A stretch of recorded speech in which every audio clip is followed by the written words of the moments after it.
एल्गार मोर्चा आधीच भुजबळांना धक्का, मोर्चा आधीच ओबीसी नेत्यांमध्ये फूट, भुजबळांच्या मोर्चाकडे का फिरवली नेत्यांनी पाठ, ओबीसी महाएल्गार मेळाव्याआधीच भुजबळांना मोठा धक्का बसलाय, कारण ओबीसी आंदोलनात फूट पडली। अखिल भारतीय राष्ट्रीय ओबीसी महासंघाचे नेते बबनराव तायवाडे आणि विजय वडेट्टीवारांनी निमंत्रण नसल्यानं बीडमधील महाएल्गार मेळाव्याकडे पाठ फिरवली। एवढंच नाही तर भुजबळांना खोचक टोलाही लगावलाय। त्या मेळावा किंवा मोर्चाचं आयोजकांकडून मला कुठल्याही प्रकारचं निमंत्रण मिळालेलं नाही, त्याच्यामुळे आजच्या होणाऱ्या या मेळावा किंवा मोर्चामध्ये मी सहभागी होणार नाही। त्यांच्या मोर्चाला मी शुभेच्छा देतो, परंतु अशा प्रकारचे मोर्चे किंवा मेळावे घेत असताना आमची नेते मंडळी जी काही त्या ठिकाणी संबोधन करतील, त्या संबोधनामुळे समाजाची दिशाभूल होणे याची काळजी सर्व नेत्यांनी घ्यावी, हीच माझी आग्रहाची सर्वांना विनंती। मोर्चा काढतायत, ओबीसी बांधव एकत्र येत आहेत, आमच्या शुभेच्छा आहेत।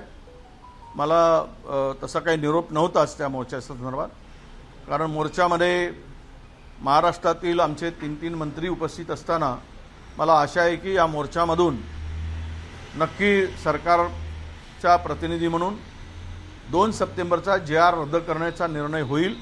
खरं तर बीडमधील भुजबळांच्या मेळाव्याची अनेक दिवसांपासून तयारी करण्यात आली, मात्र आता बॅनरवरच्या फोटोवरून नव्या वादाला तोंड फुटण्याची शक्यता आहे। कारण बीडमध्ये मेळावा असूनही मेळाव्याच्या मुख्य स्टेजवरच्या बॅनरवरून पंकजा मुंडेंचा फोटो वगळण्यात आलाय। तर यामुळेच पंकजा मुंडेंनीही मेळाव्याकडे पाठ फिरवल्याची चर्चा रंगली।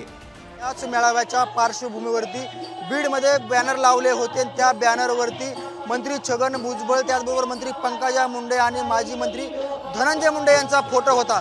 मात्र मुख्य व्यासपीठाच्या बॅनरवरती ओबीसी समाजाच्या न्याय हक्कासाठी महाएल्गार सभा बीड आणि मंत्री छगन भुजबळ असतील, माजी मंत्री धनंजय मुंडे, गोपीचंद पडळकर, प्रकाश शेंडगे, मात्र मंत्री पंकजा मुंडे यांचा फोटो या बॅनरवरनं, व्यासपीठाच्या बॅनरवरनं वगळण्यात आलेला आहे।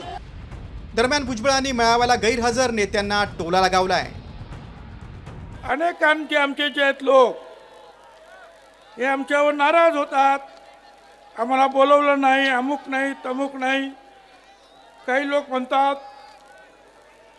की आमचा फोटो छापला नाही, आम्हाला बोलवलंच नाही। मला त्या सगळ्यांना सांगायचं आहे, अधिकार की लढाई में निमंत्रण नहीं भेजे जाते। याआधी रद्द केलेल्या ओबीसी मेळाव्याच्या बॅनरवर देखील लक्ष्मण हाकेंचा फोटो वगळण्यात आला होता, त्यावरून हाकेंनी उघडपणे नाराजी व्यक्त केली होती। आता पुन्हा एकदा ओबीसी आंदोलनात फूट पडल्यानं हा लढा ओबीसींचं आरक्षण वाचवण्यासाठी आहे की राजकीय नेतृत्व प्रस्थापित करण्यासाठी, असा सवाल निर्माण झालाय। योगेश काशीद, साम टीव्ही न्यूज, बीड। आता isakal.com आहे देशातील नंबर 1 ची मराठी न्यूज वेबसाईट। प्रत्येक अपडेटसाठी isakal.com ला नक्की भेट द्या।